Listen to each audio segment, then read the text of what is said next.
근데 의사 파업에 대해서는 저는 의사들 정원에 대해서도 충분히 논의해 봐야 된다고 생각하거든요. 예, 예. 근데 이거를 갑자기 뜬금없이 2,000명을 1년에 늘려서 5년 동안 10,000명 늘리겠다. 아니 이러니 의사들이 파업으로 저항 안 할 수 있겠습니까? 그러니까 저항을 하게끔 만들어 놓고 그래 놓고서는 국내 사정이 복잡하니까 난 또 독일에 못 간다. 이런 식의 논리 모순에 지금 빠져 있기 때문에 윤석열 대통령은 지금 모든 거를 다 거꾸로 하고 있다. 그래서 저는 굉장히 심각한 국정 난맥상이다 이렇게 진단합니다. 예. 저는 개인적으로 그 의대 정원의 대폭 확대도 약간 그 석연치 않은 점이 있어요. 어떤 왜냐하면 면에서요? 지금 예.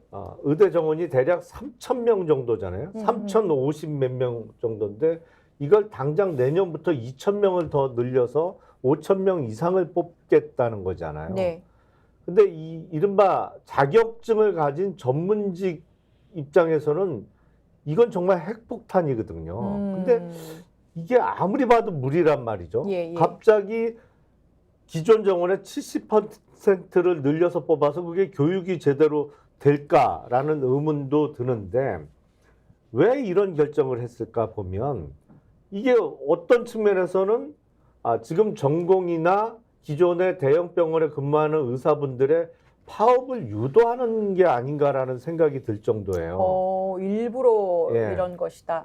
왜냐하면 숫자 부분이 너무 커서. 예. 지금 한동훈 국민의힘 비대위원장의 장인이 예. 과거에 조폐공사 파업 유도 사건으로 우리나라의 특검 제도가 그렇죠. 처음 도입되게 만들었고 예. 그 파업 유도 사건으로 구속이 됐던 적이 있거든요. 근데 그때는 조폐공사의 그 노조 직원들로 하여금 파업을 하게끔 만들어서 사실은 그때 노조를 일망타진하는 작전을 썼던 것이거든요. 그게 조폐공사 파업 유도 사건이라는 게. 예. 그랬죠. 지금도 총선을 앞두고 왜냐하면 일반 대중의 인식에는 의사들 돈 많이 번다. 그렇죠. 그리고 의사 수가 부족하다라는 인식이 있기 때문에 의사들의 파업을 유도하면서 총선에 어떤 그 득을 보려고 하는 거 아닌가. 안 그러고서야 당장 내년 입시부터 70%를 정원을 늘린다는 것은 사실은 상식적이지는 않거든요.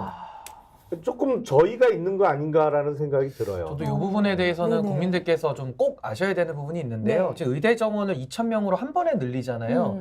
의료 실습 자체가 불가능합니다. 그러니까 뭐 해부학이나 여러 가지를 배워야 되잖아요. 네, 그렇죠. 이게 지금 현장에서는 그 이게 다 여건이 안 돼 있는 거예요. 네. 근데 무턱대고 지금 늘린다니까 김용남 의원님 말씀대로 그런 문제점이 있는 거고 또 하나는 의사들은 건보 재정을 통해서 시장 가격을 국가가 통제를 하잖아요. 그렇죠. 그러니까 의사가 받고 싶은 대로 가격을 받을 수가 없어요. 근데 변호사 같은 경우는 본인들이 가격을 마음대로 정할 수 있거든요. 예. 그럼에도 불구하고 변호사들도 숫자를 늘린다 그러면 반발을 합니다. 네, 근데 하물며 의사들은 가격도 통제돼 있는 상태에서 숫자를 이렇게 늘려버리면은 이거 저항을 안 할 수가 없죠. 그러니까 이런 문제를 생각 안 했다는 게 첫 번째고 또 하나는 지금 복지부의 안을 봐도요. 내부 보고서에는 1년에 한 150명에서 300명 정도 늘리는 게 적절하다라는 연구 결과도 있는데 뜬금없이 2,000명은 뭡니까? 그러니까 지금 파업 유도라는 이야기까지 나오는 거거든요. 그래서 우리가 본질적으로 생각해 봐야 할 부분은 뭐냐면은 예. 지금 지방 의료가 무너지고 있고 필수 의료의 인력이 부족한 겁니다. 예. 그러면은 의사를 많이 뽑으면은 지금도 부족하고 안 가는 이유가 있는데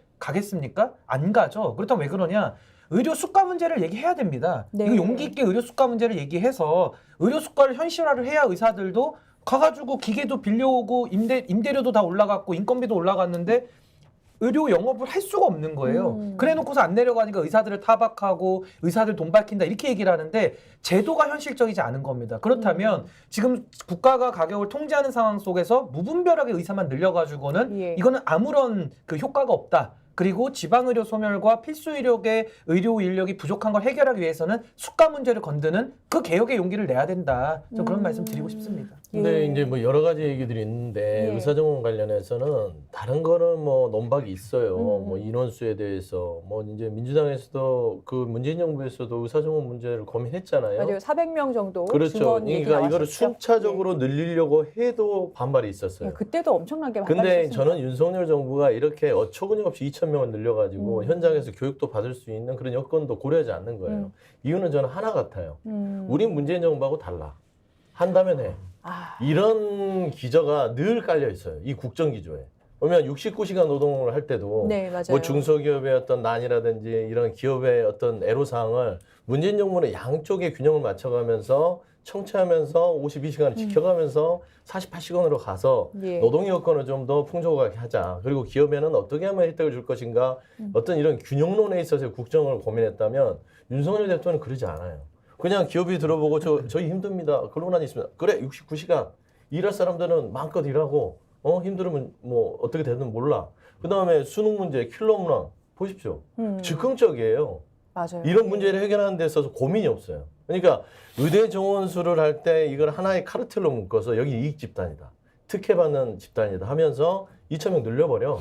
다 파업을 하든 말든 상관없어 하면서 결국에는 어떤 지지층, 의사를 바라보는데 반감을 가진 지지층한테 뭔가 표를 얻기 위한 좀 생각 없는 정책들을 추진하고 있다라는 비판을 저는 벗어날 수 없을 것 같아요. 이거 매우 예. 중요한 말씀 해주셨는데 예, 지금 예. 의대 증원에 대해서는 국민 여론은 거의 찬성이 거의 100%입니다. 예. 그러니까 예. 의사들이 여론이 너무 불리해요. 그러니까 정부가 오히려 2,000명이라는 말도 안 되는 얘기를 던짐으로써 의사들을 악마화하면서 여론을 얻겠다는 거거든요. 지금 여론조사 결과를 봐도 지지율이 그렇죠. 김건희 여사 리스크에도 불구하고 대담에서 해소가 안 됐음에도 불구하고 떨어지지 않는 게 의사정원 확대 덕이다라는 것도 있어요. 근데 이게 윤석열 정부가 아주 전형적인 패턴인 게 첫 번째 기억해 보십시오. 초반에 노조 때렸습니다. 건설 노조 때려가지고 지지율 올렸고요. 그 다음에 방송국 때렸죠. 네. 방송국 악마화해가지고 또 지지율 올리죠. 그 다음 사교육 강사 때려가지고 또 지지율 올립니다. 민주당은 상시로 악마화돼 있어요. 공산 전체주의 세력으로. 동료 시민이 아니에요. 그리고 마지막으로 이제 의사들 때려잡아가지고 지지율을 올리겠다는 거거든요. 야. 그러니까 이게 뭐냐면은 예. 전형적으로 검사들이 본인들이 선을 독점한다. 우리는 누굴 처벌하는 존재였다.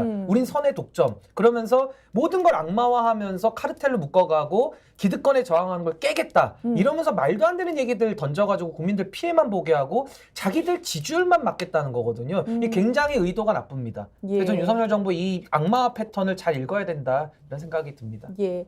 자, 국회로 한번 가볼게요. 여야가 단수공천에 속도를 냈습니다. 총선 윤곽이 드러나고 있는데 지금 아무래도 가장 주목받는 데는 뭐 인천 계양을입니다. 그러니까 명룡대전 원희룡 전 장관 대 민주당의 이재명 대표 지역구죠. 그러니까 이게 진검승부가 될까요? 이번 총선에서 하여튼 가장 핫한 지역구는 누가 뭐래도 인천 계양을이 예. 될 수밖에 없을 것 같아요. 일단 예. 이재명 대표와 원희룡 장관이라는 빅매치가 성사가 됐고 거기에 흥행 요소로서 유동규 전 본부장도 출마를 했잖아요. 그럼 아니 과연 거의 뭐 이재명을 잡아라 아니, 뭐 그러니까요.